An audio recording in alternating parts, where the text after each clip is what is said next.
Добрый день!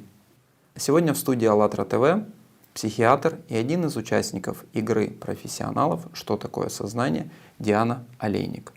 Мы в более тихой обстановке поговорим о психологии, естественно, и попытаемся узнать и ответить на те вопросы, которые стоят на сегодняшний день перед этой весьма интересной и занимательной наукой. Ну что ж, предлагаю начинать. Диана, здравствуй. Здравствуйте. Ты знаешь, у меня сразу будет вопрос, как говорится, не в бровь, а в глаз. Скажи, пожалуйста, поскольку на сегодняшний день очень часто говорится, и тот, кому интересно, он с этим сталкивается, что наука в целом находится в достаточно затруднительном положении, которое смело называется кризис. Об этом же кризисе говорится и как раз вот в психологии, в психиатрии. Расскажи, пожалуйста, что это за кризис? Так ли это на самом деле и каковы его причины? Существует ли он на самом деле? Да, существует ли он на самом деле вообще?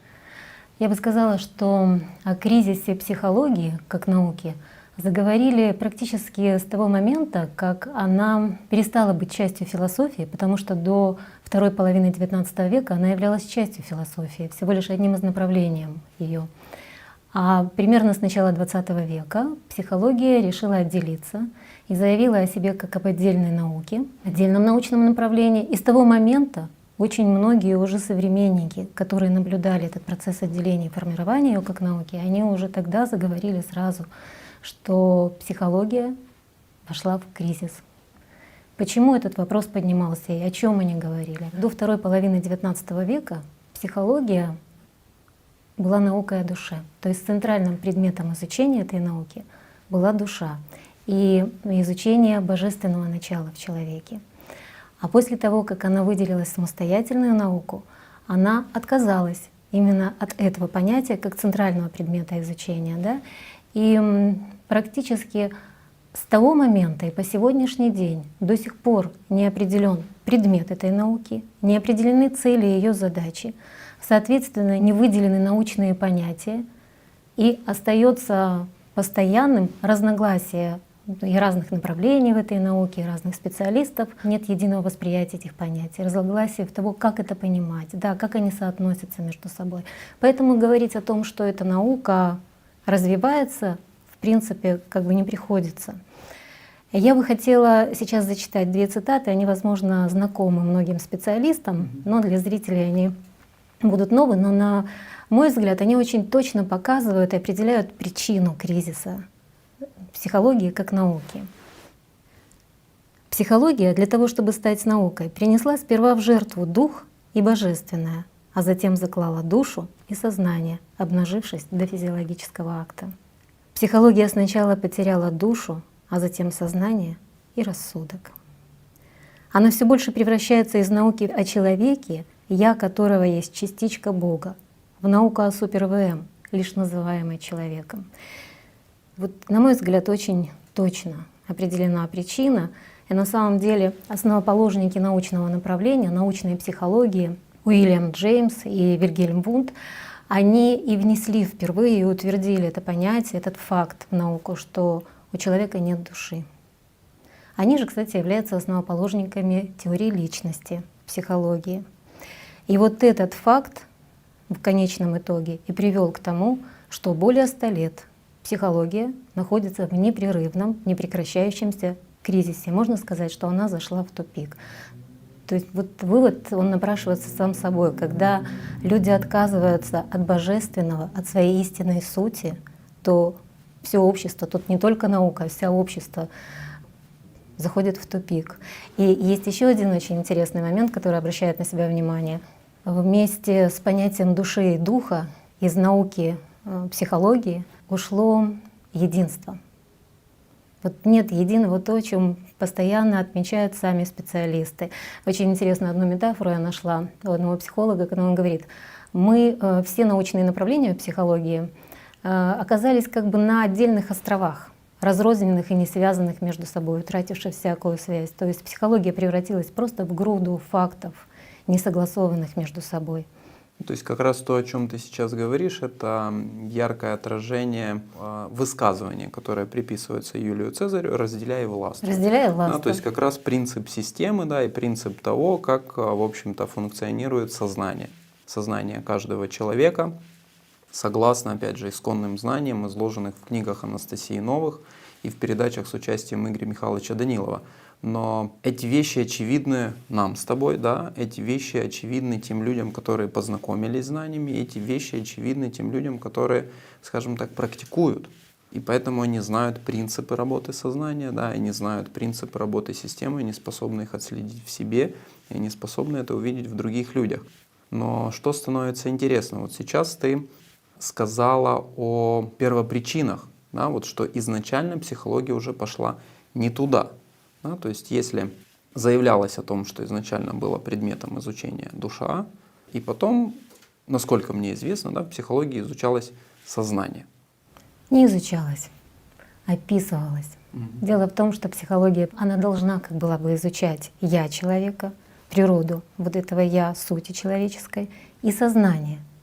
Но в итоге она превратилась просто в науку, которая описывает поведение человека. На сегодняшний день понятие души и духа, вот как центрального предмета изучения, остаются только в гуманитарной психологии. Есть такое направление, и оно неразрывно связано с христианской философией, где все-таки придерживаются понимания того, что человек, его природа, она имеет божественное происхождение. Вот единственное направление, которое на сегодняшний день в психологии сохранились. И для того, чтобы очевидно до конца стала картина кризиса и, скажем, результаты такого кризиса в науке и в обществе, я хотела бы еще привести несколько таких фактов, к чему мы пришли на сегодняшний день. Сегодня в большинстве европейских стран количество коек, которые занимают пациенты с психическими расстройствами, превышает количество коек больных туберкулезом, раком и сердечно-сосудистыми заболеваниями суммарно. А я сейчас перечислила направления в медицине, где уровень заболеваемости самый высокий. Например, вот чтобы понимать, насколько стремителен рост психических расстройств за последние 100 лет. Бюджет Национального института психического здоровья Соединенных Штатов за 50 лет увеличился в 600 раз.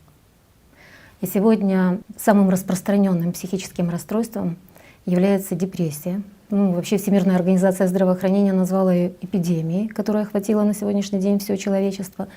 И по прогнозам к 2020 году, если не будет найдено каких-то эффективных путей решения этой проблемы, то депрессия станет заболеванием номер 1 среди всех существующих на сегодняшний день на планете. Уже сегодня это самое распространенное заболевание, которым страдают женщины. И что еще более страшно, если этот процесс будет продолжаться и так прогрессировать, то к тому же 2020 году, как прогнозируют, депрессия станет убийцей номер 1 в мире. Потому что уже сегодня до 60% всех самоубийств совершаются именно людьми, страдающими депрессией. Вот такие факты, такой результат того, что люди согласились с научными взглядами, что у человека нет души. Вот как раз проект «Игра профессионалов. Что такое сознание», в котором мы с вами участвовали. И первая тема не случайно была выбрана — разобраться, что такое сознание. По крайней мере, для участников проекта, я очень надеюсь, что и для зрителей, стало очевидно, что сознание — это агрессивная структура, это зверь внутри нас. Даже скажу больше, это маньяк-убийца внутри каждого из нас. И вот этот зверь в официальной науке заменил понятие личности, то, кем человек на самом деле является. И вот если личность человека — это сознание, то с таким научным подходом мы приходим к обществу зверей, где депрессия, самоубийство, различные виды проявления агрессии и насилия становятся нормой в обществе. И самой большой проблемой психиатрии. Я бы не сказала, что это самая большая проблема именно в психиатрии, это самая большая проблема в обществе, потому что это неразрывно связанные между собой вещи. Наука закладывает, вот здесь вот понимание ответственности науки, да, когда закладывается понятие, кем является человек, и это понятие, оно распространяется и влияет на все сферы жизни общества. И тогда нужно просто говорить и принимать как факт, что на сегодняшний день психология — это наука, которая описывает поведение человека-животного. Я бы сказала человека-зверя. Потому что когда человек выбирает существовать как животное, он становится самым страшным зверем на Земле. И на сегодня это уже неоспоримый факт. А психиатрия, она описала поведение этого животного, скажем так, в его крайних проявлениях, когда он становится опасен для самого себя и для окружающих. Вот во что сегодня превратились науки, такие как психология и психиатрия.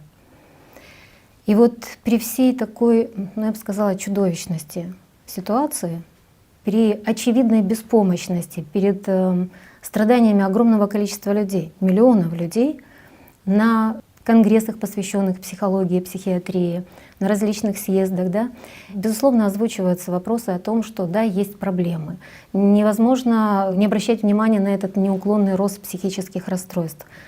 Но озвучивается это именно как проблема, и только отдельными специалистами поднимается вопрос о том, что, ребят, кризис, на самом деле мы переживаем кризис, и не звучит вот громко «тупик».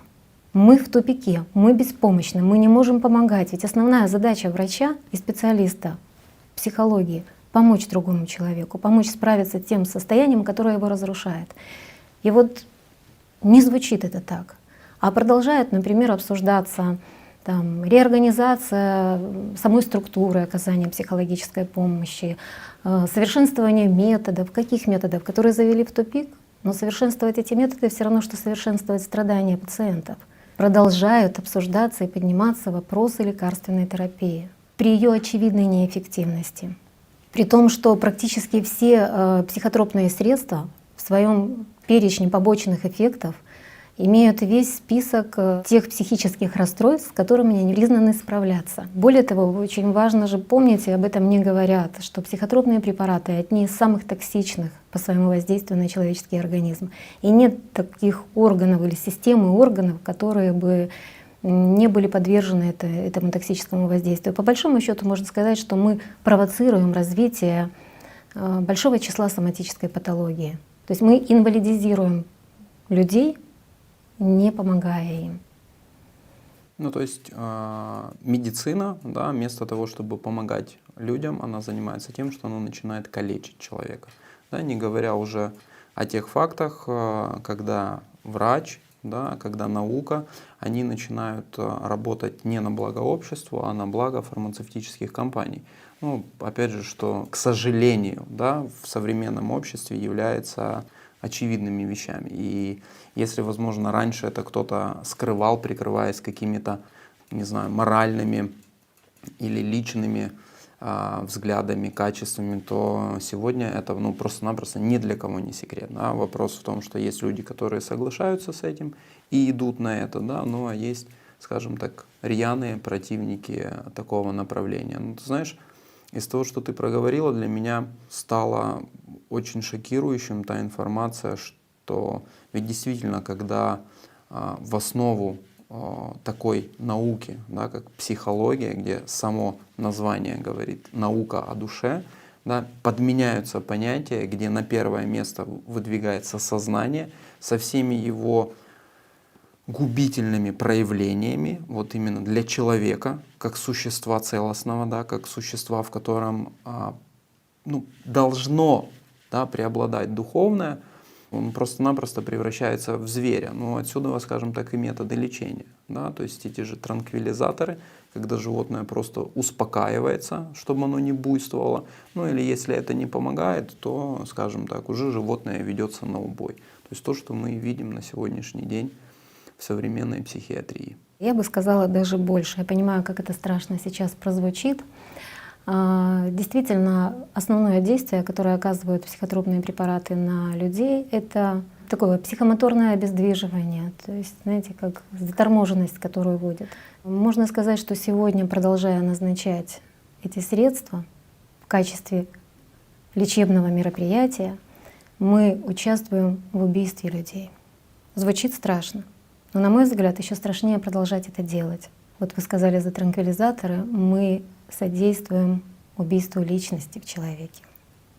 Потому что если понимать, как работают транквилизаторы, почему вроде бы как иллюзия эффекта, да, на какое-то время наступает, Они подавляют активность вторичного сознания, через которое формируются все эти бредовые, навязчивые идеи. Да, что такое бред? Это, скажем, зацикленность на определенных идеях, с которых человек уже не может переключить внимание. Или те же галлюцинации. Это же образы, которые насылают то же самое вторичное сознание. И вот при назначении таких препаратов активность сознания вторичного угасает, поэтому и происходит такой некий эффект угасания симптоматики в виде образов и навязчивых мыслей. Но активируется первичное сознание. И мы знаем, что под действием психотропных препаратов человек очень быстро превращается в животное, в тупое животное. И это мы тоже знаем, знают все специалисты. Я вот сейчас вспомнила в одном из ведущих медицинских изданий, в журнале Lancet, было напечатано исследование британских ученых, которое они провели в 2008 году. В чем была суть этого исследования? Проводилось исследование по поводу эффективности классического галоперидола, это классический нейролептик, атипичного нейролептика рисперидона, ну и третья группа, как всегда, она получала препарат плацебо. Так вот, исследовалась эффективность этих лекарственных средств, их воздействие на проявление агрессивности в поведении пациентов с умственной отсталостью. Результаты оказались ошеломляющие. Наиболее высокий процент эффективности, почти 80%, был в группе пациентов, которые получали препарат плацебо, препарат пустышку. И вот заключение этих британских ученых было следующим. Антипсихотики не должны более считаться приемлемой терапией для лечения агрессивного и вызывающего поведения у людей с умственной отсталостью. Вот такой был вывод британских ученых. Но я могу сказать больше, что в практике любого врача-психиатра, вообще практика любого врача-психиатра, это вот самое большое масштабное исследование и подтверждение того, что лекарственная терапия при психических расстройствах неэффективна. Ну, ты знаешь, тут опять же становится актуальным вопрос, так почему же они молчат? Вот. И вот этот вопрос, он самый главный сейчас. Почему молчат? Потому что сами специалисты не понимают и не осознают, кто в них принимает решения и почему именно такие решения. Вот я бы сказала, что сегодня самим специалистам не хватает силы духа, вот духа честности. И вот знаете, здесь тоже какой-то такой вот парадокс происходит.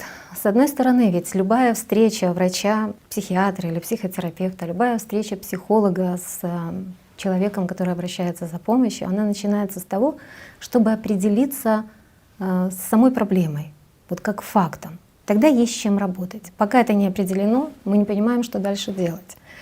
Более того, например, в психиатрии считается критерием выхода пациента из его болезненного состояния появление критики к своему состоянию. И получается, что людей мы учим одному, сами делаем другое. То есть такие вот двойные стандарты сознания. Да, и увы, эти двойные стандарты, они настолько легко, да, они влились в обиход общества, и я сейчас говорю не только исключительно о специалистах в области психиатрии, психологии, вообще в области науки, я говорю в целом о обществе, да, и о всех ее представителях. Я бы хотела еще коснуться такого вопроса, кто является основоположниками этой науки. Два имени я сегодня уже назвала, да, тех людей, которые ввели такое отрицание как факт наличия души, понятия человека. Я бы хотела назвать еще такие имена. Например, основоположниками психологии и психотерапии, научных таких основных тенденций, скажем, этой науки, являются Фрейд, Юнг, Кандинский. Это люди, которые страдали наркотической зависимостью, шизофренией, парафренным расстройством. И, кстати, парафренное расстройство — это фантастический бред величия, который сопровождается там бредом преследования, воздействия, понятно, эмоциональными расстройствами соответствующими. Они страдали депрессией с множественными суицидальными попытками. И в частности, Кандинский и погиб в результате очередной такой попытки. Да? Или, например, Юнг, который открыл теорию бессознательного с ее архетипами или создал всемирно известную школу аналитической психологии, общаясь с духами. Это известные факты. И что получается?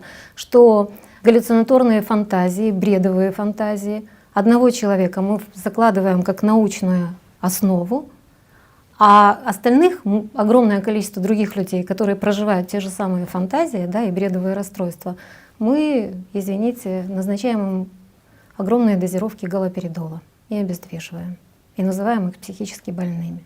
Вот в чем разница, понимаете, вот этот сам тезис, распиаренный в обществе, что гений и безумие неразделимы.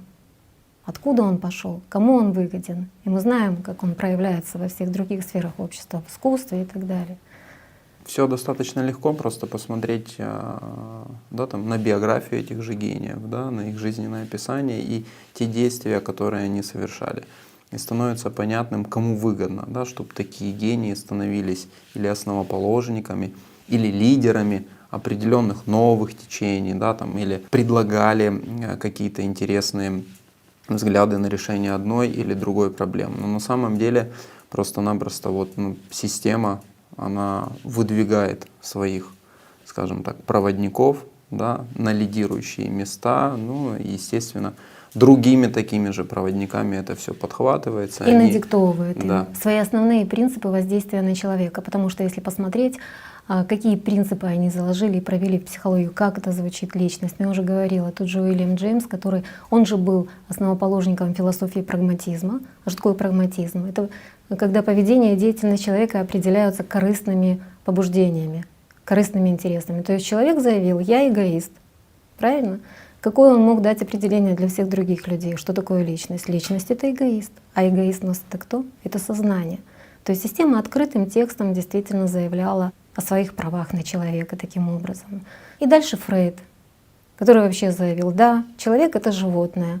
Животное, чьим поведение и развитие определяется инстинктами, бессознательными инстинктами и влечениями.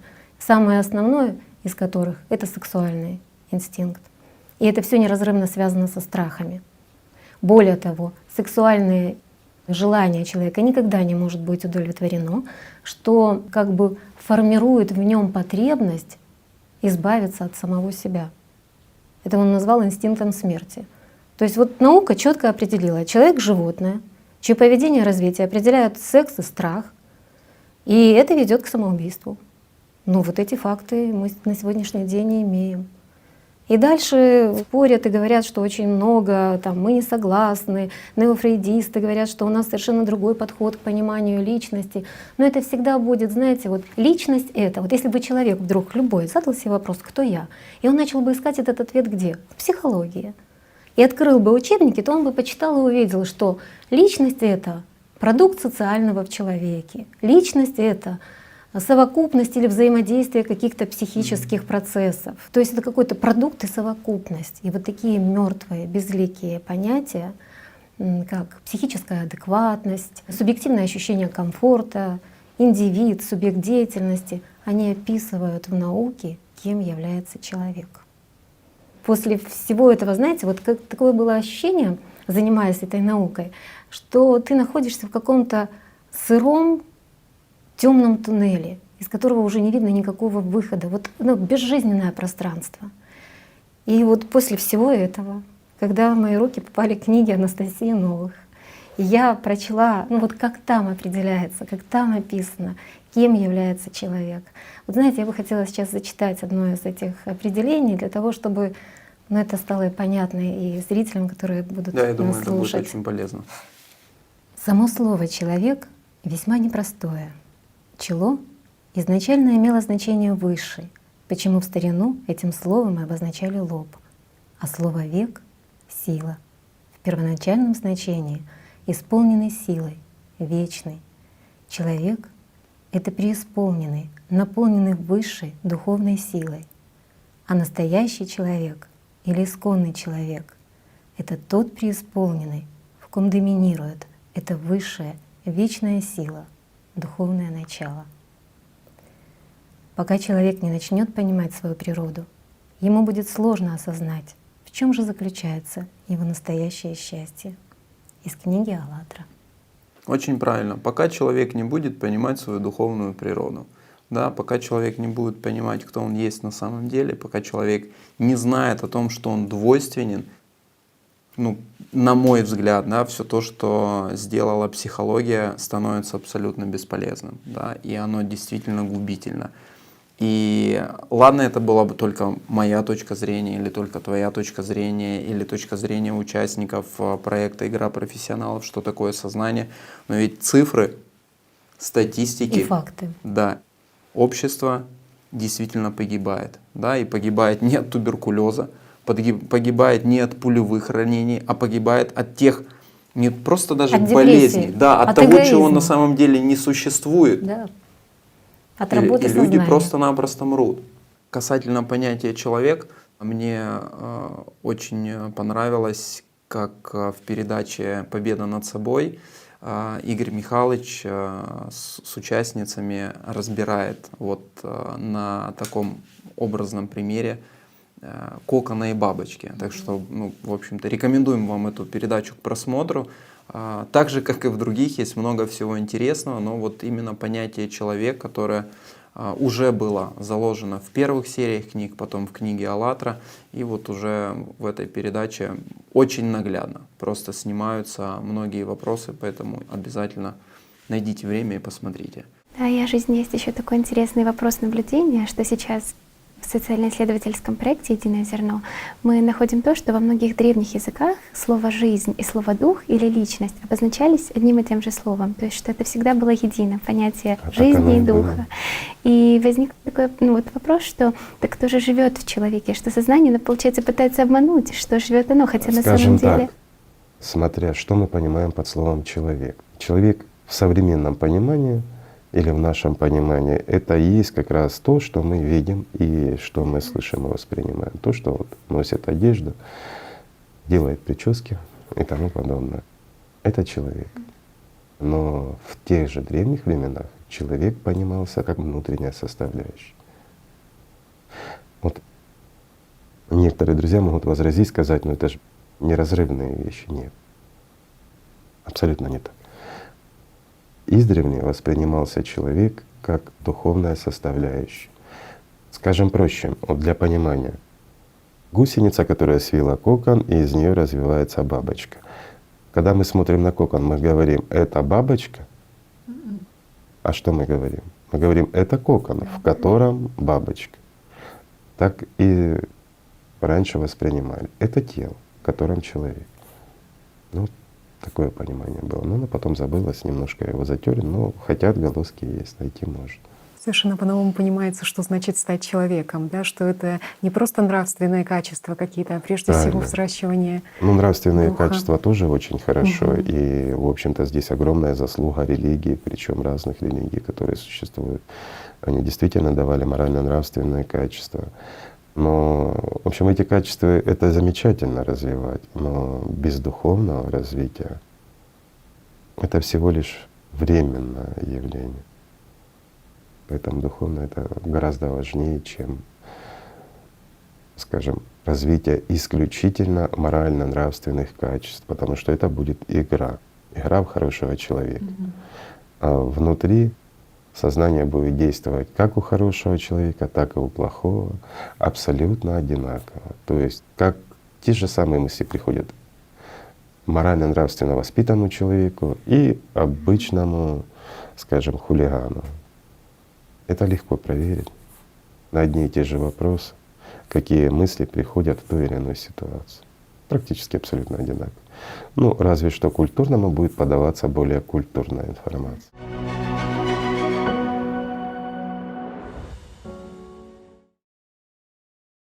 Мы вот с тобой сегодня не раз уже говорили, и вот считаю необходимым пояснить нашим зрителям, пояснить твоим коллегам, а что же за понятие личности, да, вот изложено в книгах Анастасии Новых. Личность — это дух, это духовное существо. Это тот, кем ощущает себя человек при жизни.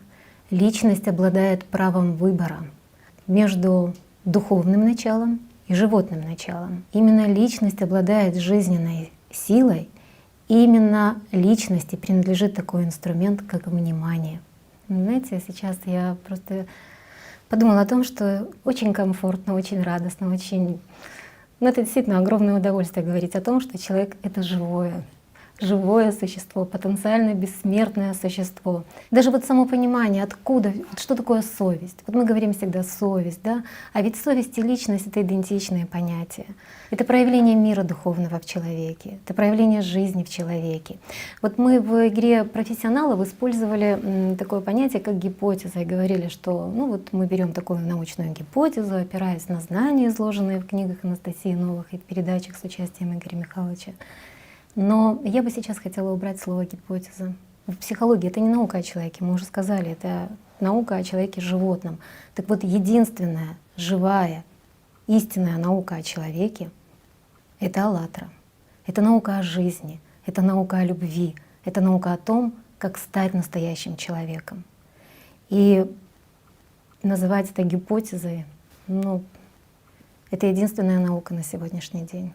Живая и настоящая. Это не гипотеза.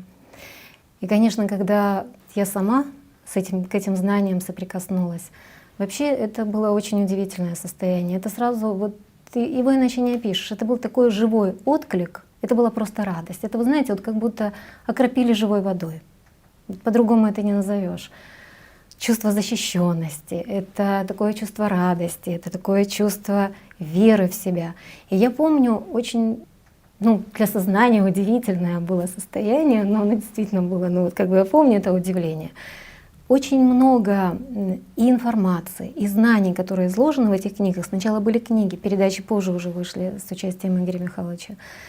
То вот было сразу такое чувство, я знаю, что это правда. И мне просто нужно понять, изучить, разобраться глубже, да, вот чтобы через свой опыт, может быть, пропустить. Знаете, вот часто нам говорят как бы от ума, и в психологии тоже это звучит, что человек может управлять ситуацией, он может управлять своим состоянием. Ну как он может управлять? От ума идет такой приказ, да? Я могу либо проявлять эмоции, либо их подавлять.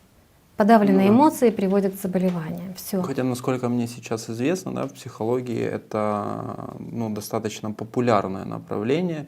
И очень часто можно услышать о том, что нет, подавлять свои эмоции нельзя, их нужно переживать. То есть, насколько я помню, мы не раз общались и с тобой, и с другими участниками проекта, что вот именно эти техники, которые закольцовывают человека на переживании каких-либо эмоций, в основном негативных, но они не несут за собой ничего полезного.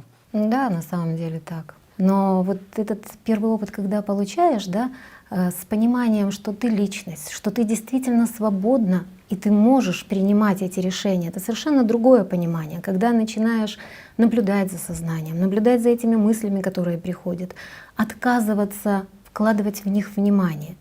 Это совершенно другой опыт и другие понимание управления ситуацией, да?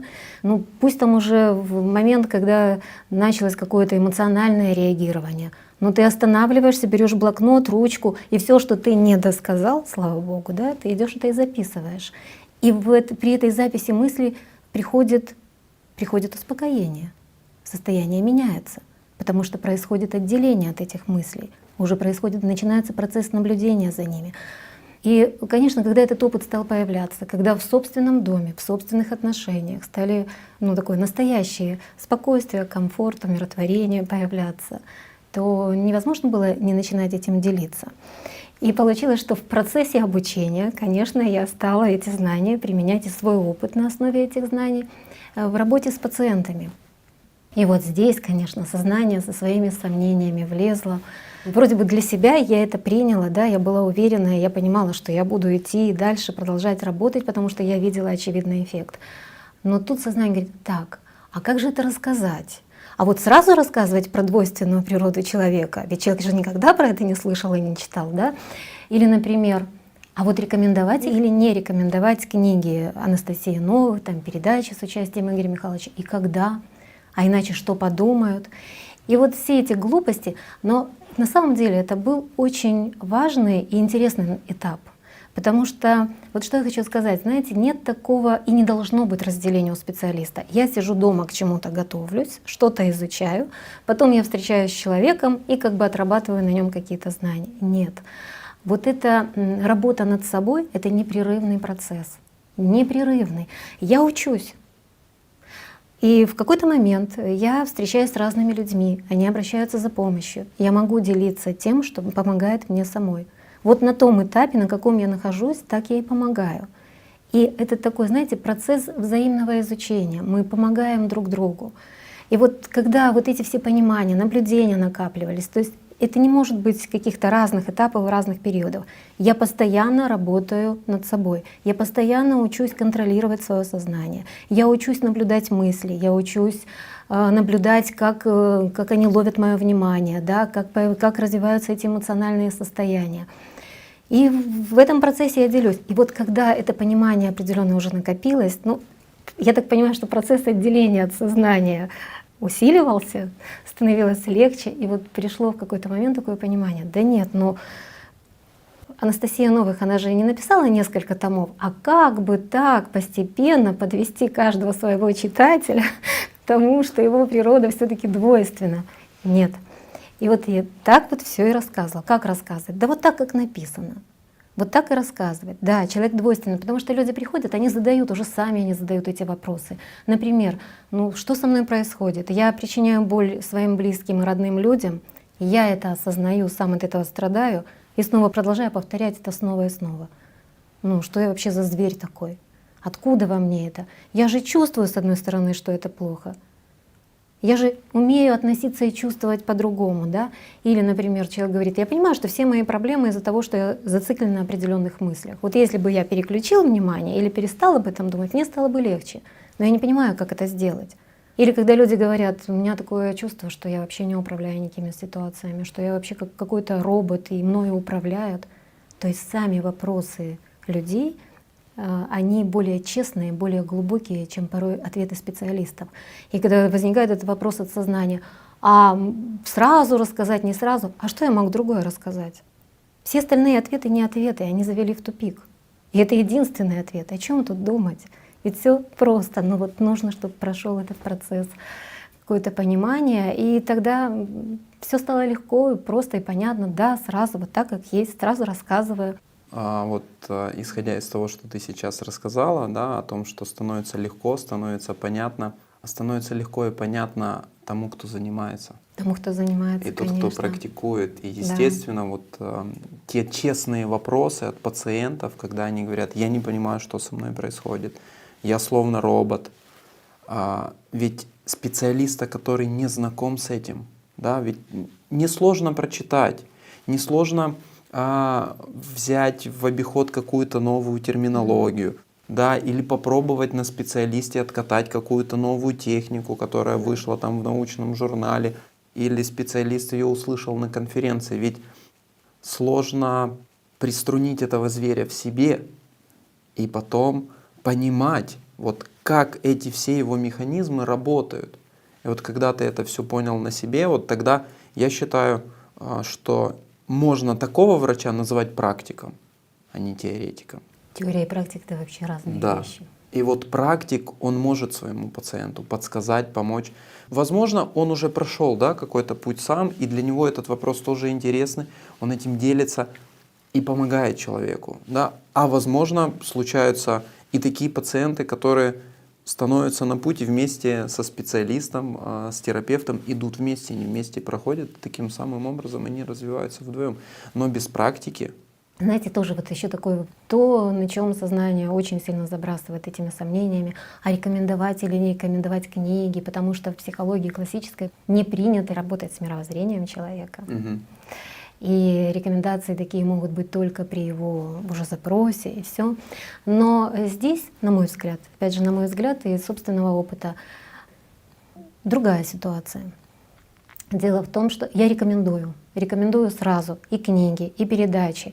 И даже если как бы человек еще вот не откликается, не начинает читать, но мы начинаем делать какие-то, например, медитации, которые описаны в этой книге. Можно я сейчас исключительно уточню?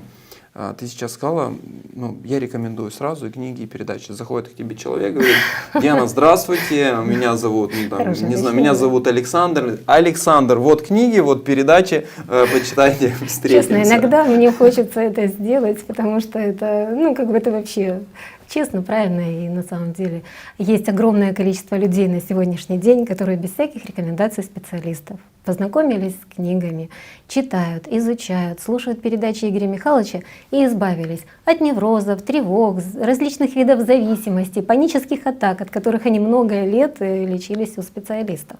Поэтому, знаете, тут даже скорее к коллегам можно обратиться с тем, что давайте, наверное, начинать читать эти книги, и не ждать, когда к нам придут пациенты и скажут: доктор, вот мне помогло, может быть, и вам еще, станет да? легче, да, и вы перестанете пить те таблетки, которые я, потому что, извините, смех смехом, но на сегодняшний день люди так и спрашивают: слушайте, а доктор пьет те же таблетки, те же антидепрессанты, транквилизаторы, что я, порой и нейролептики, а в чем тогда разница между нами? Здесь еще такой очень важный момент. Почему порекомендовать?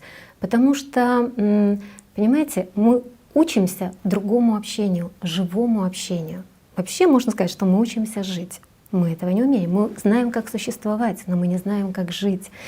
И вот здесь очень важно для этого, когда мы чему-то учимся новому, общение как бы с духовно сильными людьми, с духовно сильными личностями. Так вот, эти книги и эти передачи наполнены именно этим общением, живым общением. Человек сам может узнать, почувствовать этот живой язык, язык любви. Что это такое, да? Его же нужно почувствовать, его невозможно осознать, понять умом. И еще один такой очень важный момент.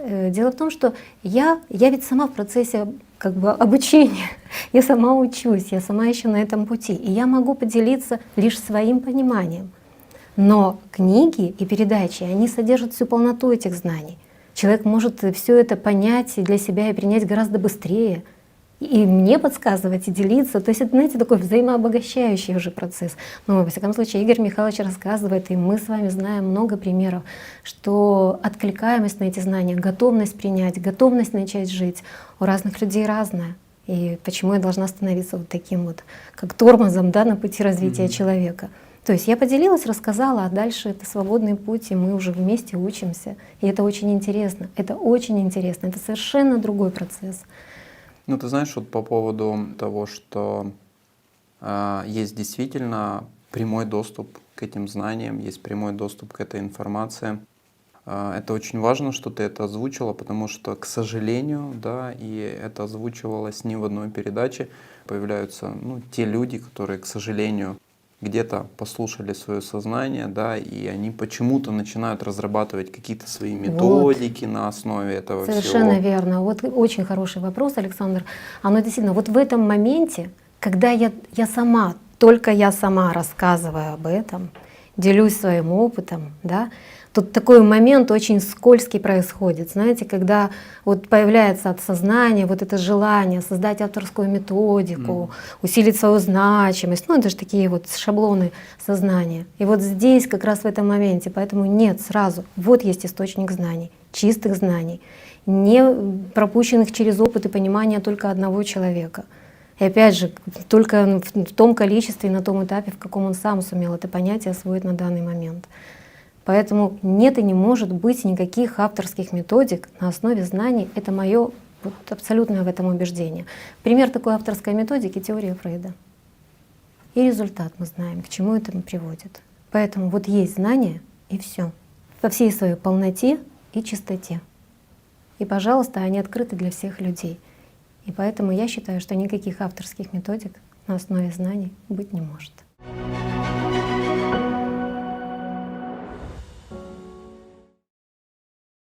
Поскольку мы с тобой уже заговорили, да, о понятии личности, да, поскольку мы уже проговорили... О настоящем понятии личности. Да, проговорили о том, что, увы, но изначально в психологию было заложено мертвое понятие личности. То есть тут легко можно упомянуть даже само значение слова «личность».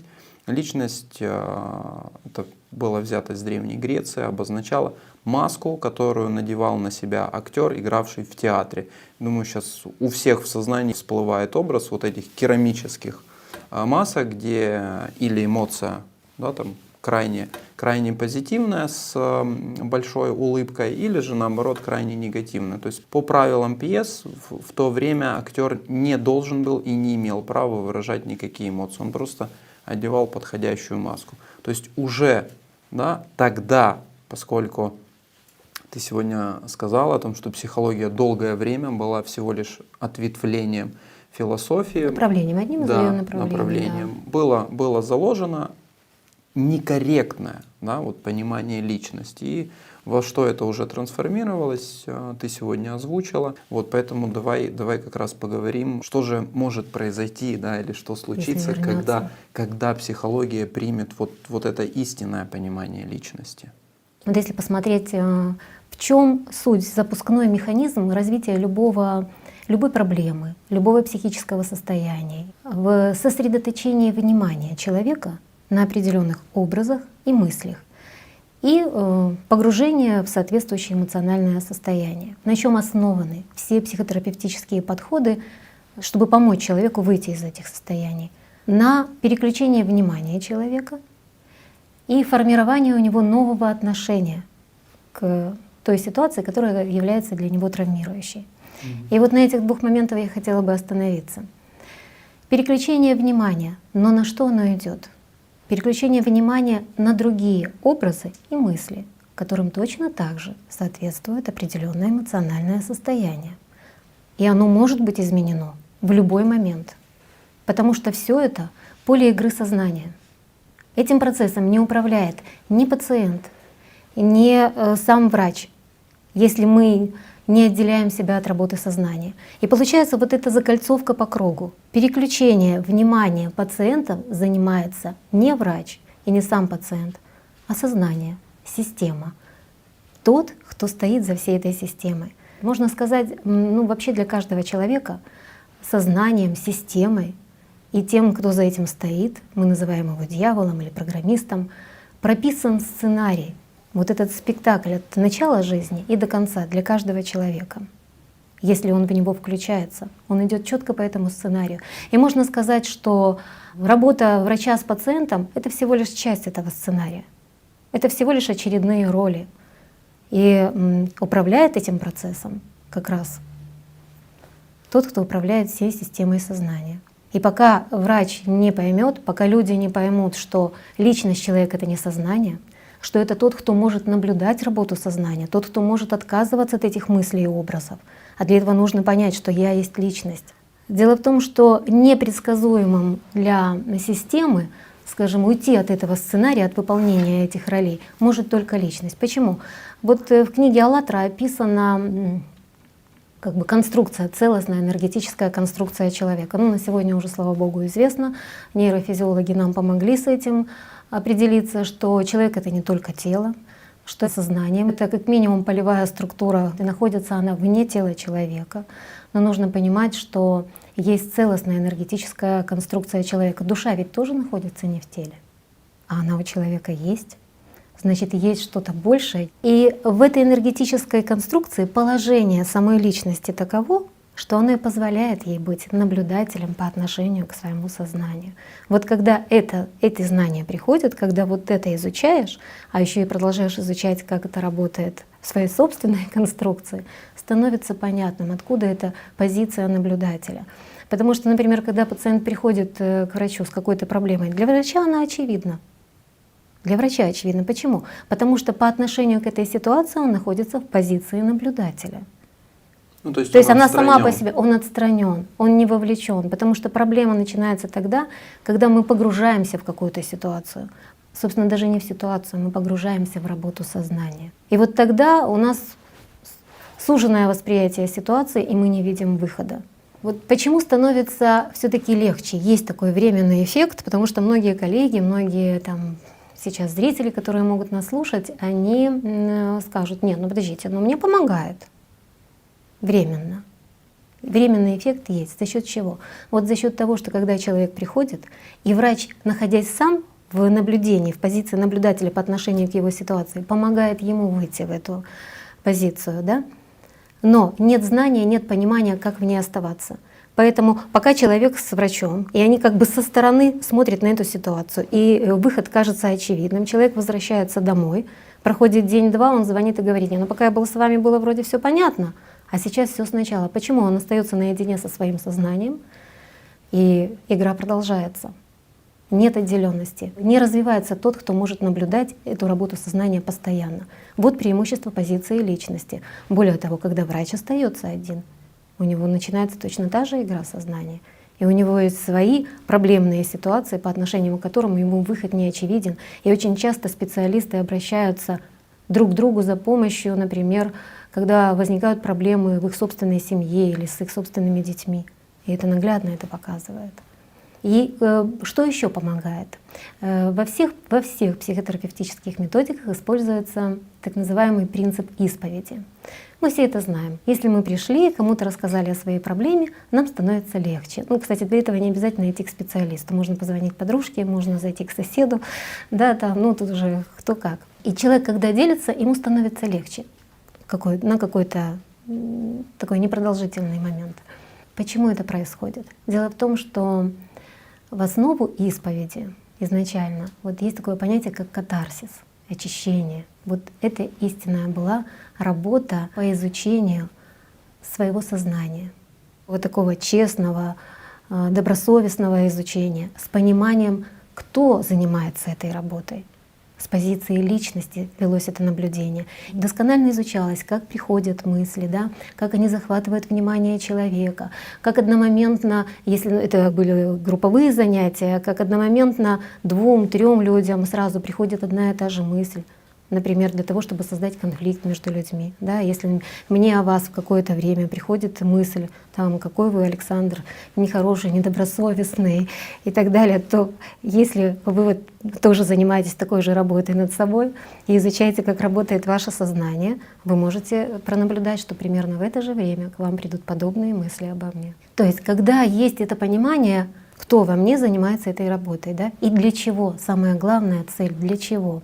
И вот сейчас просто на минутку представьте, насколько эффективны сами знания, насколько этот принцип отделения от сознания, да, принцип работы для того, чтобы отделиться от сознания, насколько это был эффективный метод, что даже вот в таком искаженном варианте, можно сказать, в рудиментарном, который он сейчас остался в виде вот такой психологической беседы или исповеди там в церкви, то же самое, этот принцип используется, да, он все равно продолжает оказывать Да, пусть эффект. на мгновение. Представьте, какой силой обладает действительно сам этот метод в его таком чистом, правильном варианте использования. Пришло понимание. Вот я всегда, как раньше, когда читала и часто об этом задумывалась, откуда у мудрецов, у старцев, у святых было такая доброжелательность, да, такое принятие людей, искреннее, не наигранное. Понимаете, это огромная разница, когда я сижу в маске спокойствия и когда я на самом деле в спокойном состоянии, в доброжелательном отношении к другому человеку. И вот теперь пришло это понимание. Когда изучаешь, как это работает в тебе, как ты сам с этим справляешься или не справляешься и снова возвращаешься, то есть как этот процесс в тебе происходит, становится понятно, что происходит с другим человеком. И вот здесь как раз такой, знаете, импульс, толчок, выход, чтобы прийти к пониманию, настоящему пониманию другого человека. Вот это Уйти тоже, от кстати, осуждения. очень Да. важно, потому что для сознания очень многих наших зрителей это полезная информация. Ребят, сознание — это программа. Об этом было сказано не один раз. Она не живая. И эксклюзивности в ней нету. Она во всех работает одинаково. Так что можете спокойно гнать эту мысль в сторону, просто-напросто плотно заниматься работой по его изучению. Всем приходит все абсолютно одинаковое. О том, что она работает у всех одинаково. Вот сейчас очень приняты и распространены скайп-консультирования. И есть возможность общаться с людьми из разных стран, из разных городов. Одни и те же вопросы, одни и те же комментарии от сознания в разных ситуациях. Ну, вот никакого различия. Это сейчас так наглядно стало видно, знаете, как одна единая компьютерная сеть на весь мир. И одна рассылка, которая идет одномоментно. Игорь Михайлович, вот тоже говорят, что исповедь — это, можно сказать, восстановление диалога с Богом. Но по сути же это всего лишь первый этап как бы работы над собой, узнать, как действует Совершенно дьявол правильно. внутри тебя. Когда-то давно, да, мы говорили об этом не раз, были катары, было у них катарсис, очищение. Это как раз Не исповедь о том, что я грешен и сотворил. Это потом уже это все перевернулись с головы на ноги. Вот я поддался, меня дьявол спокусил. А как раз и шла работа, банальная работа о том, как работает наше сознание. Это изучение шаблонов коллективное было. Что рассказывает мне сознание, что рассказывает тебе. И мы смотрим, что в одно и то же время к нам приходит одна и та же команда. Когда мы за этим наблюдаем, мы это видим. И мы понимаем этот шаблон, мы понимаем программы, что мы с тобой как два компьютера, извини, а дьявол как интернет, который навязывает нам одни и те же программы.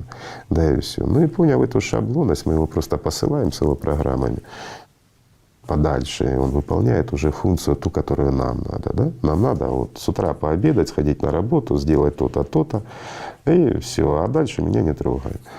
И вот оно выполняет эту программу, а мы в это время живем. В это время мы находимся в любви, пока оно работает. Так должно быть. Вот это и есть избавление от греха. То есть того, кто делает нас грешными, заставить работать на нас. Это правильно. Так должно быть. А как по-другому?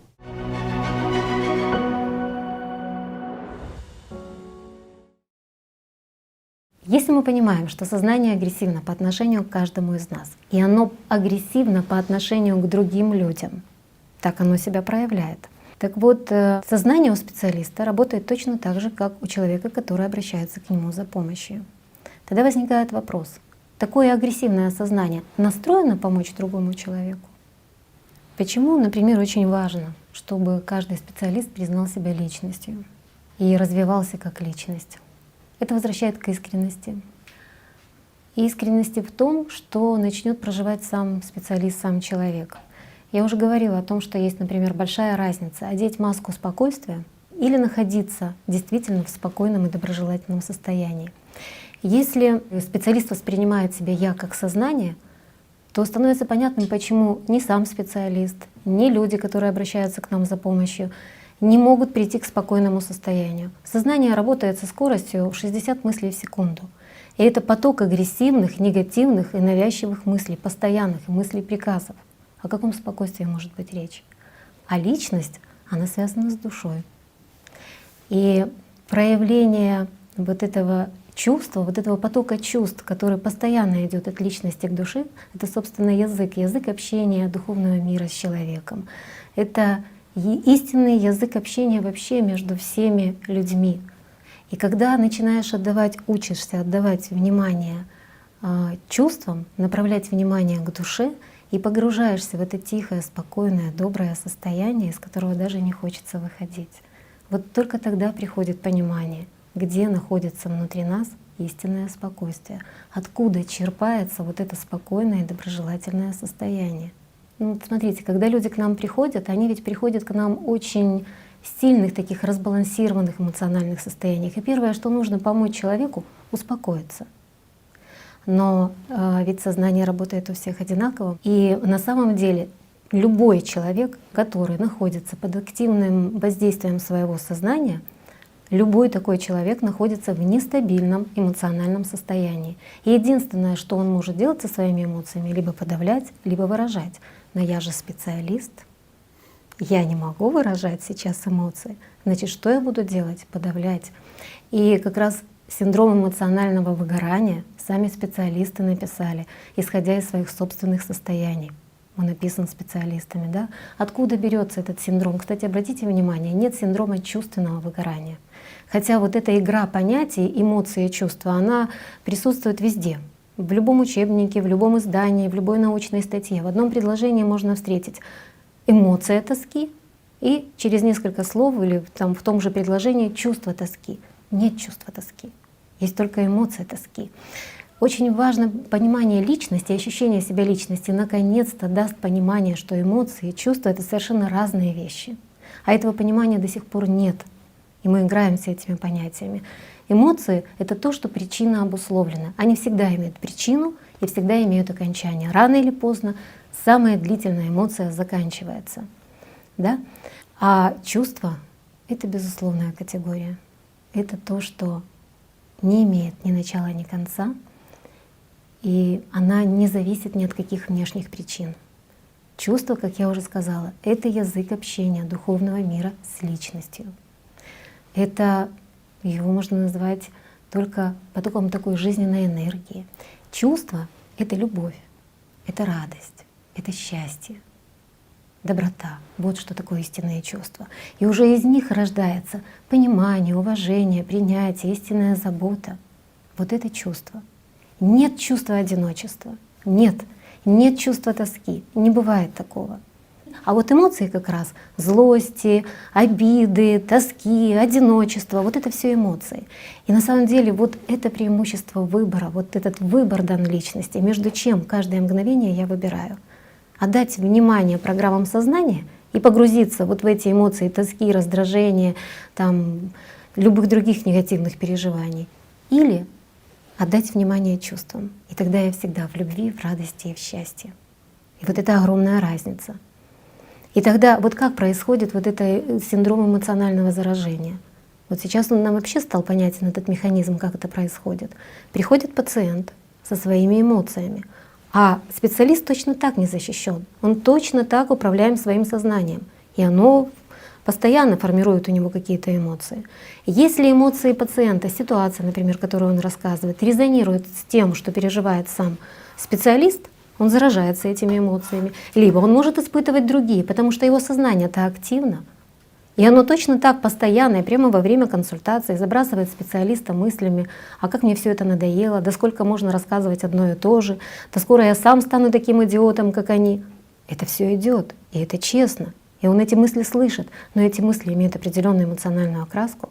И соответствующее состояние, какое состояние? Раздражение. И вот эти подавленные эмоции, они формируют потом синдром эмоционального выгорания.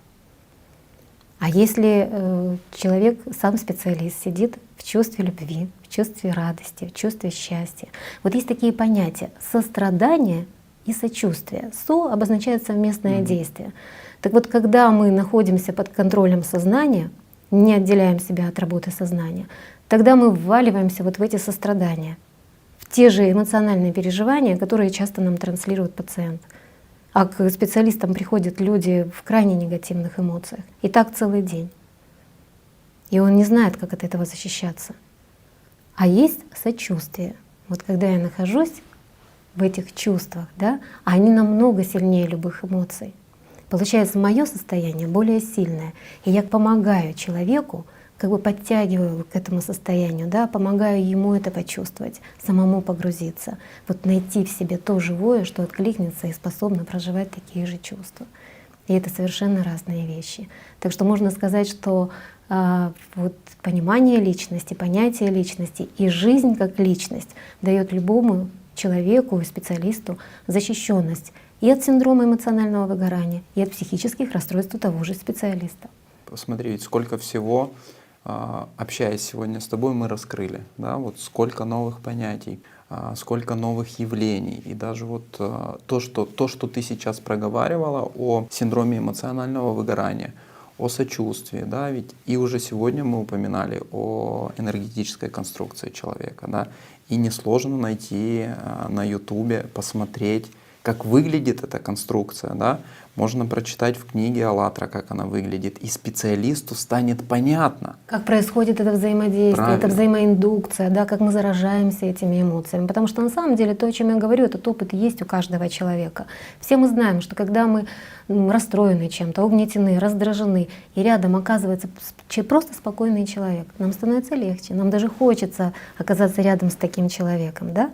То есть как бы опыт проживания этих состояний, он у нас есть, но мы не понимаем, как это работает. Не понимали, пока не появились знания и описание того, как это работает в книгах Анастасии Новых. В передачах Игорь Михайлович рассказывает это. А как все-таки человеку защититься? Вот простому человеку в дне. А вот мне кажется, первое, что должны люди изучать, когда они что-то почувствовали, что мир не совсем такой, как им рассказывают, объясняют, и они понимают, что они не просто двуногая обезьяна, а нечто большее, то прежде чем заниматься какими-то практиками, нужно научиться чему? Защищаться. То есть вот в этом и смысл. Вот что дает «АЛЛАТРА» сразу? Она дает людям в руки щит, правильно? И вот пока человек не владеет щитом, нельзя брать в руки меч против самой системы. А все у нас как раз вот стараются наоборот, отказываются от дьявола и тому подобное. А что такое щит? Ну давайте разберемся. Это как раз та защита, которая крайне необходима человеку на его жизненном пути. Для чего? Для того, чтобы он мог ходить по рынку спокойно и чувствовать себя нормально потом. Для того, чтобы он мог слушать нытиков, которые рассказывают о своих болезнях или передают новости, такие, что прямо вот все должны вкладывать внимание. Или просто от доминаторов и тому подобное. Не имеет значения. Видимые, невидимые существа, субстанции, духи, кто бы ни был. Как бы ни пытался повлиять на человека, у него это не получится, у них это не получится, потому что человек обладает чем? Способностью контролировать свое сознание. То есть он как личность свободен от манипуляции сознанием. Всего лишь навсего. Первое, о чем рассказывается в «АЛЛАТРА»? О том, что сознание — это не ты. Правильно? Когда личность свободная, она понимает, ты как личность, а ты и есть личность, ты легко фиксируешь мысли, которые тебе приходят, и ты уже понимаешь, нужно их реализовать или не нужно. Можно ли их ретранслировать, передавать кому-то, или лучше убрать эту мысль совсем. То есть от кого она идет, зачем она идет и какое влияние. А ведь все идет же опять-таки через сознание.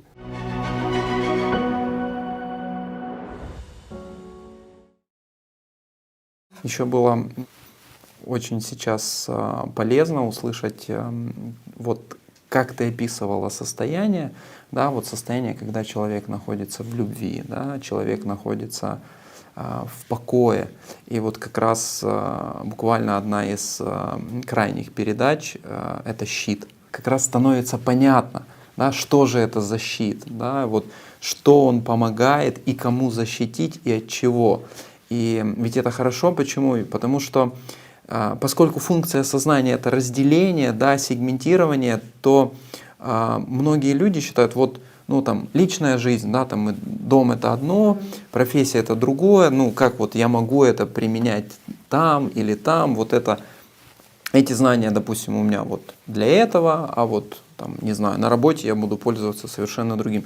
Как раз вот те примеры, которые, да, ты сегодня озвучиваешь, они являются ярким показанием того, что это применимо везде.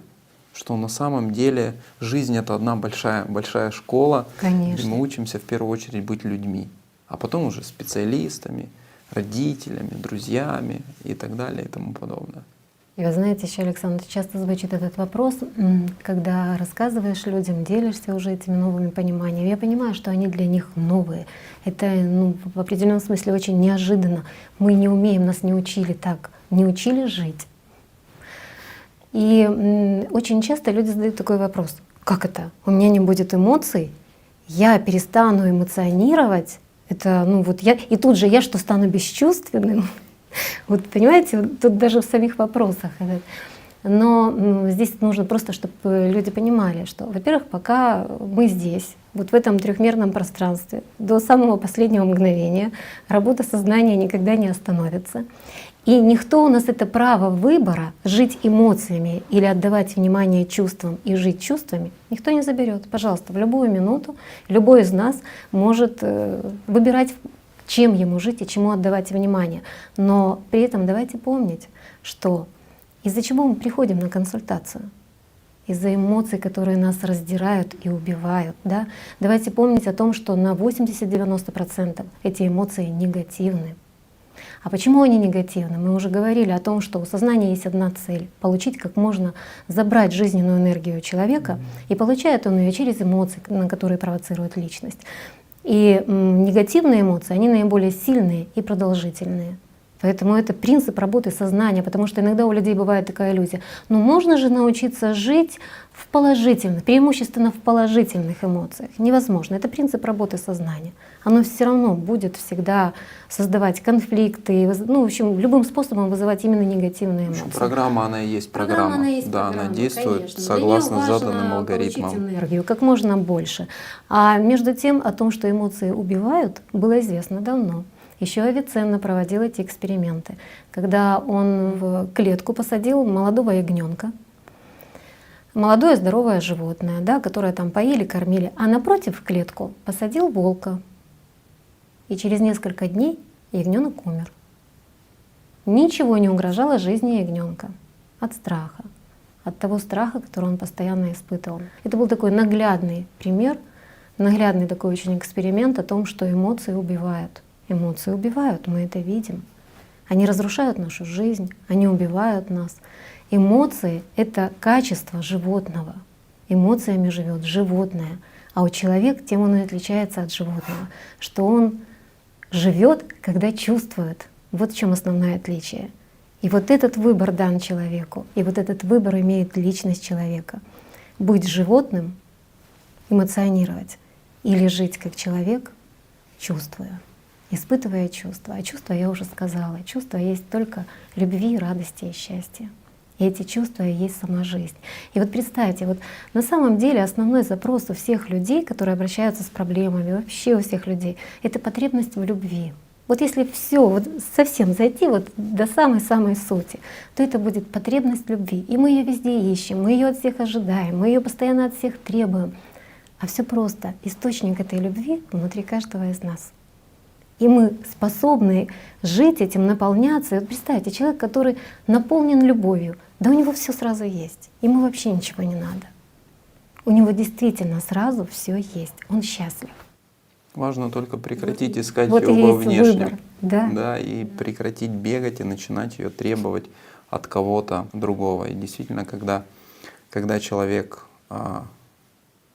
узнает, кто он на самом деле, и что сознание, оно просто инструмент, да, что мысли, они не принадлежат тебе, то просто могу даже по себе сказать, это дает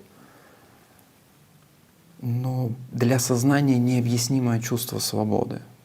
Потому что то, что вчера тебя заставляло действовать под его дудку, то, что вчера были нормальными, определенные те же эмоциональные реакции, те же какие-то поведенческие алгоритмы или мотивы, то вот в момент осознания себя личностью, частью духовного мира, частью того, кто может стать ангелом и вернуться домой, это все перестает работать. И сознание действительно находится в шоке. Я помню, когда просматривал передачу, еще самый первый раз, несколько лет назад, «Сознание и личность». И вот там прозвучала фраза, что сознание и есть тот самый главный враг. Мое сознание было в шоке. Как же так? Стоп. И вот в тот момент как раз в передаче рассказывается, кто есть на самом деле человек, что такое понятие личности. И это были вот первые глотки свежего воздуха. И вот тогда уже потом, со временем, ты начинаешь идти за этим зовом, и вот это чувство свободы, оно становится настолько естественным. И вот все те атаки от сознания, которые ты раньше просто-напросто идентифицировал с собой, они бесполезны. Да, они продолжаются, но они не имеют над тобой власти, потому что ты понимаешь, кто ты и где твое внимание. И это действительно невероятное чувство. Словами его передать очень тяжело. В действительности вот этот путь, о котором мы говорим, простой, элементарный, он дает возможность осознать всю суть, глубину, опять-таки изучить, как работает твое сознание, прийти к пониманию, что сознание, оно не совсем твое, как ни парадоксально, и самое забавное, что это не ты. Но мы уже поднимали в передаче с тобой, что, слава Богу, сейчас мы можем это озвучивать. Почему? Потому что это уже подтверждено многими нейрофизиологами, ну и другими людьми, которые изучают, хотя бы наблюдают за собой, они сами сталкиваются с тем, что, оказывается, сознание ставит больше палок, чем помощь.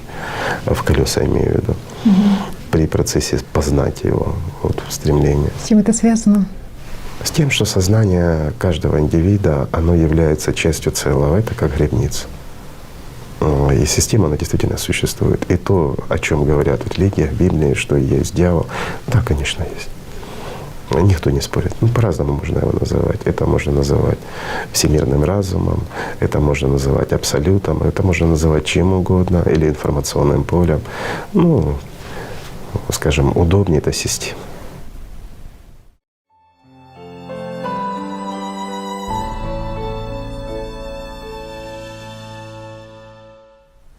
Игорь Михайлович, а вот чего не видят люди? Что все-таки глобально происходит с ними? Вот вопрос хороший. Чего не видят люди? Всего не видят люди. На самом деле, если мы берем человека как личность, вот как зрителя, да, который в театре жизни присутствует, то люди не видят главного. Они не видят того, что они личность. И люди не видят и не понимают того, что они действительно могут стать бессмертными. Они не видят и не понимают элементарно, для чего они здесь. Вот самое простое. В чем смысл их существования? На что они уповают? На привычное. То, к чему они привыкли с детства, то, чему их научили. А чему их научили? Быть умными, слушать сознание, быть хитрыми, жить, выживать. Жить и выживать где? Вот установка правильно, да? Выживать. А опять-таки, жить. Это правильно. И жить хорошо. Тоже правильно. Но жить где? Жизнь вечна. Подменяется временное существование. И что происходит с человеком? Он как слепец. А то, что показывает ему сознание, ну, правильно, ему показывают, вот дерево, человек подошел, попробовал дерево, вот камень, человек подошел, попробовал, да, это камень. Он может поднять его, он тяжелый. Разве с этим поспоришь? И наука это подтверждает. А вы говорите о каких-то вещах духовных, но кто подтверждает? И через что подтверждается? Через сознание. А что такое сознание?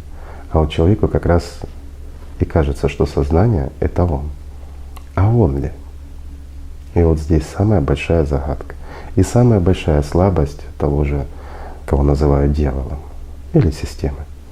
В этом слабости. Многие утверждают, что сила сатаны как раз и заключена в том, что он смог доказать, что он не существует.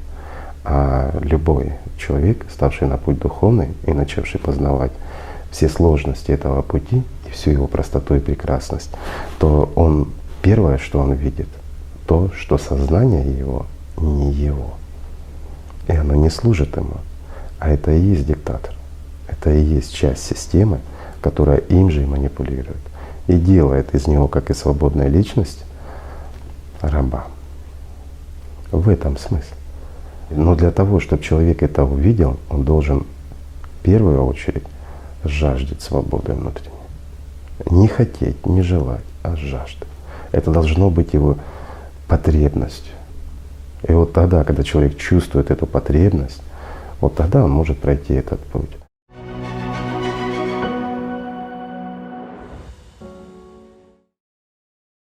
Мне хотелось бы привести пример из личной жизни, то есть как раз вот то, как работает сознание, вот, и как именно эти знания помогают, да, помогают на практике, вот в обыденной жизни. У меня сын, и, скажем так, в возрасте 3 лет мне было достаточно сложно с ним общаться. Почему? Потому что любые, по сути, его действия, они вызывали во мне очень бурную негативную реакцию. Да? То есть я придирался к нему, мне казалось, что он что-то делает не так, что это все неправильно. И что меня настораживало в тот момент, что эти реакции были очень быстрые. Да? То есть это можно было бы описать там импульсивностью или вспыльчивостью. И, естественно, ну, то есть я прям чувствовал потребность в том, что нужно с этим разобраться, что это ненормально. Да? Ну, не могу я относиться к своему ребенку так, тем более там прошел период, там, фактически 3 года, да, ведь все нормально. Вот. И тут вдруг вот так вот подменяется. Да? Я просто-напросто придирался ко всему, чему угодно. Я искал специалиста, к которому я могу обратиться с этим вопросом. В общем-то, даже у меня были телефоны, но почему-то не пошел. Да? Не знаю почему, ну как-то не дошло к этому всему. Но ситуация разрешилась. Да? Ситуация разрешилась как? Тем, что я начал работать над собой еще более интенсивней. Вышла передача «Сознание и личность». И вот, скажем так, это вот тот момент, когда ты из теоретика переходишь в практика. Да? Это вот когда ты начинаешь отслеживать работу сознания, когда ты начинаешь отслеживать те мысли, которые оно тебе забрасывает. И вот поскольку не раз уже проговаривалась схема, картинка, мысли, эмоции, реакция тела и действия. Да, вот на тот момент, в моем понимании, это было просто эмоциональная реакция и действие. Эмоциональная реакция и действие. И я понимал, что ну, что-то не так. Это не я. Мне это не нравится, но остановить это не мог. И вот когда была раскрыта эта схема, когда в передаче «Сознание и личность» было сказано, что сознание — это не ты, что это враждебно, что это и есть тот самый главный враг, с которым нужно работать, вот тогда начались первые шаги. И запускной механизм именно мысли и образы, которые Да. мы не отслеживаем. Да. И когда начинаешь их отслеживать, тогда ситуация сразу начинает меняться. И вот потихоньку, шаг за шагом мне становилось понятно. Да? Мне становилось понятно, что это проявление сознания, что это просто-напросто элементарное желание доминировать. Да? Вот просто-напросто животное желание доминировать над, ну скажем так, более мелкой особью, да, которая не имеет права голоса и так далее и тому подобное. Но сказать, что это прекратилось, это будет неправдой. Точно так же, когда ребенок осуществляет какие-либо действия, мне точно так же сознание забрасывает определенные картинки, вот, как поступить, как отреагировать. Как наказать. Да, но сегодня это уже легко, потому что ты понимаешь, что это не ты. А ведь раньше даже просто-напросто сама мысль, что ты можешь о таком подумать, она приводила в шок. И я уверен, что такое переживали и переживают очень многие люди и по сей день. Но поймите, ведь это действительно не мы. И вот понимание этого облегчает нашу жизнь и помогает взаимодействовать совершенно на другом уровне. Никогда в основе лежит человек человеку волк, а человек человеку брат. И понять это можно только тогда, когда человек познакомился со своей духовной основой, когда человек знает, что он личность, а не сознание с его программами эгоизма. Поэтому, ребят, пробуйте жить, пробуйте быть людьми, потому что то общество зверей, которое, к сожалению, на сегодняшний день было сформировано 6000 лет. Мы не раз об этом с вами слышали в передаче с участием Игоря Михайловича Данилова. Оно живет по звериным инстинктам. Отсюда у нас и депрессии, отсюда у нас и убийства, отсюда у нас и недовольство, и желание доминировать и манипулировать. Так что я исключительно согласен со всем тем, что мы сегодня проговорили, да, о пользе тех знаний и их применения. Я же говорю, было бы здорово и было бы очень замечательно, если бы люди, обращаясь к специалистам, как раз получали именно вот эту помощь, да, а не закольцовку на чем-то внешнем, на уводе внимания, ну, скажем так, не Или туда. на других мыслях и Да. образах. По сути, ведь специалисты, они закрепляют этот убийственный, разрушительный механизм, сами находясь под контролем сознания. Знаете, еще хотела добавить вообще о преимуществах понимания того, что дает возвращение к пониманию себя как личности, как духовного существа. Об этом можно вообще приводить примеры, рассказывать очень много. И мы им делимся, потому что собственного опыта, живого опыта, прежде всего в общении со своими детьми, со своими родными и близкими, вообще с людьми, его очень много. Ну вот, например, вот здесь возьмем такой пример, что еще дает. К врачу приходит пациент с утратой, с проживанием утраты. Сейчас этого очень много. И что будет делать специалист? Каким бы он методом ни пользовался? Он будет стараться переключать его внимание на что-то другое. Но это будет всегда что-то материальное и что-то временное, что может точно так быть утрачено в любой момент. И вот была иллюзия достаточно такой продолжительный период времени, что эти все методы работают. Почему? Например, утратил работу, значит, будем искать другую работу или переключись на другое увлечение и так далее. И какой-то период это вроде бы как бы работало, была такая иллюзия. Но сейчас огромный поток людей, и я имею в виду прежде всего климатических беженцев, которые одномоментно теряют и семью, и работу, и дом, и даже место жительства. На что переключать? И вот сейчас как никогда очевидна абсолютная неэффективность всех этих терапевтических методов. И вот к чему я сейчас это говорю? С понятием личности очень тесно связано понятие смысла жизни. И вот это тот момент, когда люди к нему очень близко подошли, как никогда. Возвращение понятия личности возвращает, и оно неразрывно связано, понимание истинного смысла жизни. Потому что только личность, она вообще никогда ничего не утрачивает.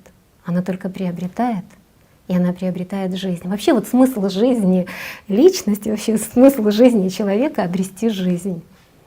И именно это приобретает человек, развиваясь как личность. Жизнь — это то, что никогда не утрачивается. Чувство — это то, что никогда не теряется, никогда они не утрачиваются. И это единственная истинная опора жизни для любого человека. Да, и это действительно внутренняя опора. Внутренняя Во внешнем, опора. во Её внешнем нет. ее нет. И сейчас мы это очень наглядно видим, как никогда.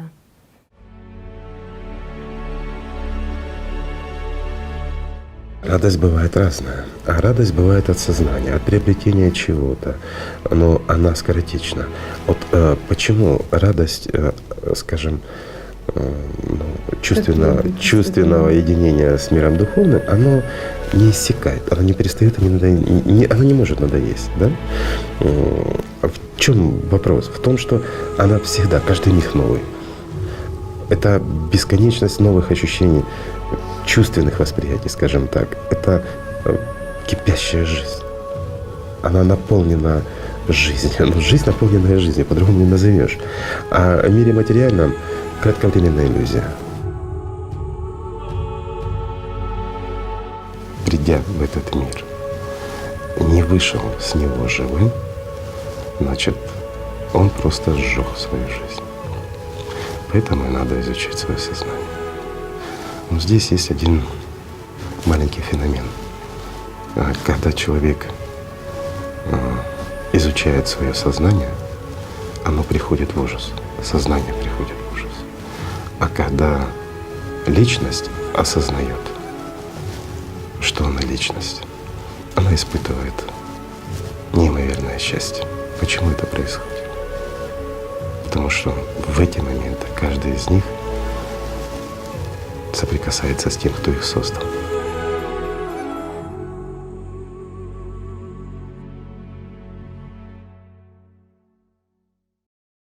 Я бы хотела просто еще в завершение, знаете, как бы подвести такой итог, что еще дает возвращение понятия личности. Я уже говорила, что это профилактика.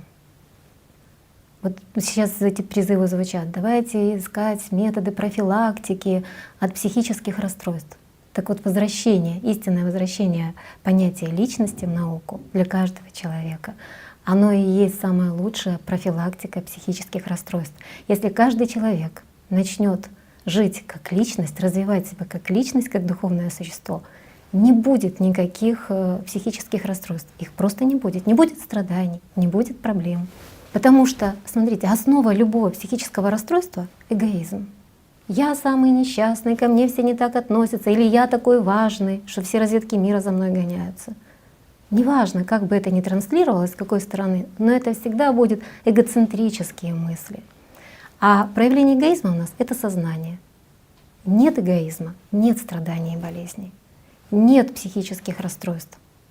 То есть это будет абсолютно здоровое, счастливое общество, основанное на любви, взаимоуважении, взаимопонимании. Что это даст? Это даст возвращение человечности. Это даст возвращение человечности в медицину. Это даст возвращение человечности в общество. Знаете, когда даже это говорю, вот просто представить, какое красивое общество мы можем построить, какое счастливое общество мы можем построить, всего лишь вернувшись к истинному пониманию. И поэтому нам знания даны, ничего нам придумывать уже не нужно, нам нужно их только принять с благодарностью, а вот это и есть выбор каждого человека. Поэтому давайте делать правильный выбор. Выбор, который поведет нас дорогой жизни, а не дорогой смерти. Давайте жить, любить и радоваться. Спасибо. Мне очень понравилось, как-то Игорь Михайлович сказал, что же такое здоровый человек. Здоровый человек — это человек с ангелом внутри. Так что хочется пожелать всем нашим зрителям, всем специалистам, чтобы мы были здоровы. Здорово. Вот. И я понимаю, что у тех, кто сегодня смотрит нас первый раз, или, возможно, уже не первый раз, но все-таки слушает еще свое сознание, у него может промелькнуть такая мысль, что мы занимаемся популизмом или еще чем-то. Но в завершение хотелось бы рассказать одну притчу восточную. Как-то к одному старому мастеру пришли ученики и начали задавать ему вопросы о смысле жизни, о сути бытия. Они высказывали разные точки зрения, поскольку они были из разных школ. Он их слушал, а потом сказал: а какой смысл рассуждать о вкусе и запахе персика? Может быть, лучше стоит его попробовать. Поэтому, ребят, все есть. Берите и пробуйте. Всем спасибо и будьте здоровы!